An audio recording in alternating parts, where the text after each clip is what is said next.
Welcome again to The Leading Force. With us, preeminent journalist, broadcast journalist, community person, and a politician, maybe a public person to be, Renee Lobo Mehra with us.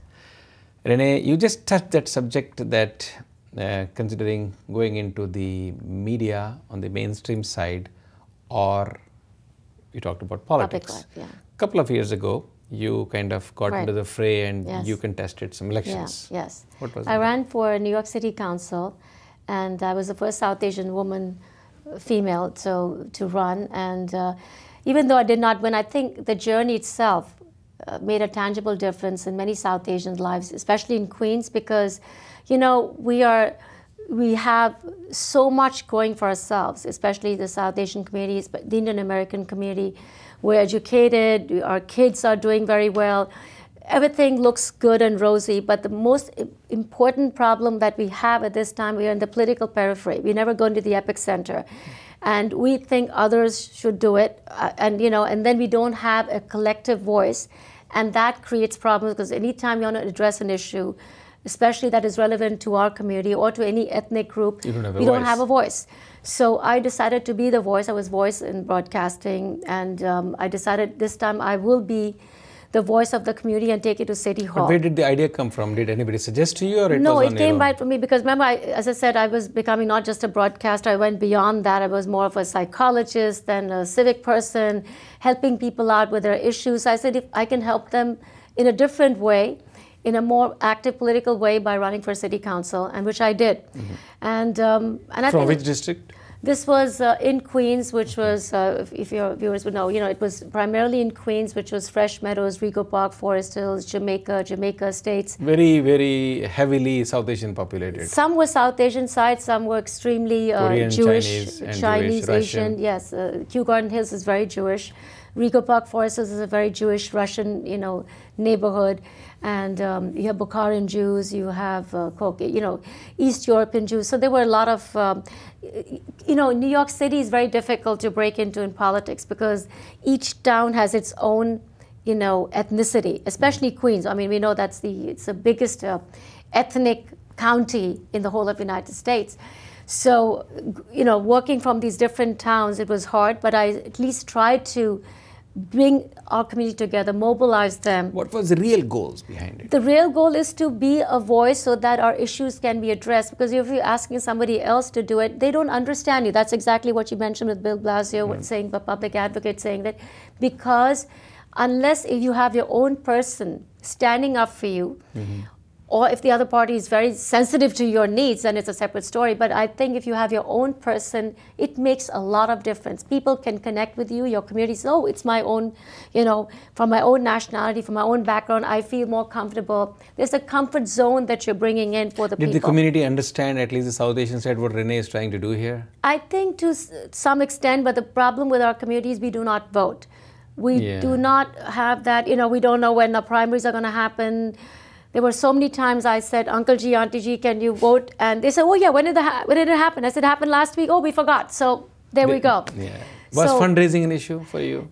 Were they supportive? I think with me, it was not much of a problem, because I guess my name was already out. Right. So it was little, especially at the time when tsunami was happening, but people still came out and did help me with the funds.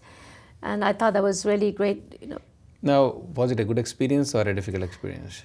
It was good and difficult at the same time, very challenging. And I thought that, it takes a toll on you, because, you are really reaching out, you're pressing the flesh, you're going door to door, knocking, asking for them to vote for you. Who are you? People don't know, okay, there's South Asians who know me, but others may not know me.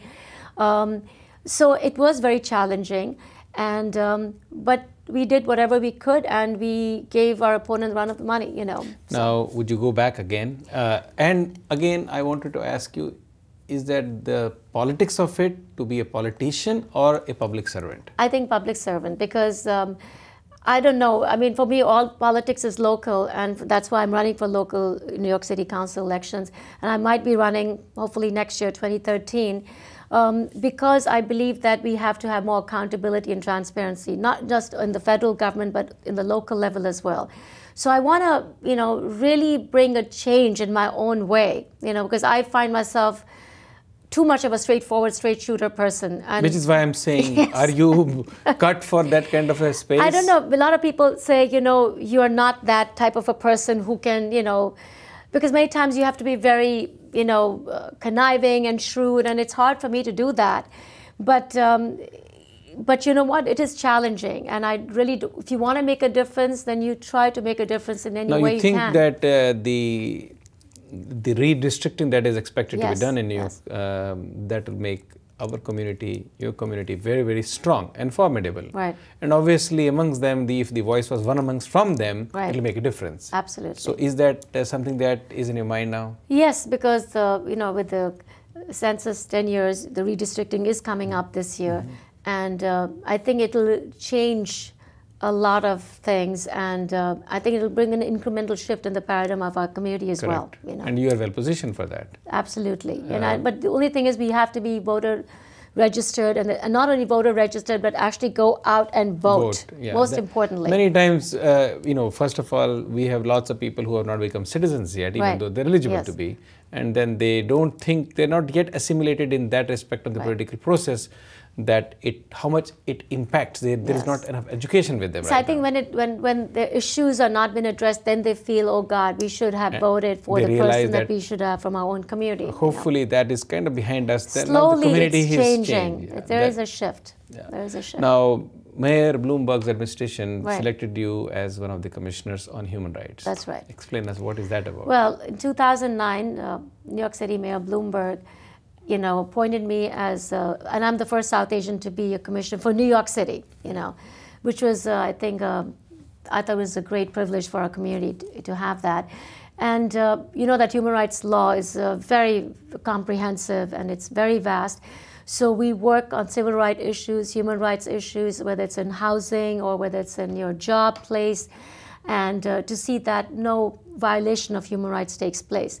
So it is. So what we do is we have commissioners. When you say we, means There are 10 commissioners and a chair. Okay. So I'm one of the 10 commissioners. We pass verdicts, you know, on any issue that comes into human rights, on human rights violation, and many a time it happens. It's sad because New York City being so ethnic in nature and so diverse, many times inclusiveness still becomes a problem. And this is a voluntary position, it's not a paid position. It is honorary.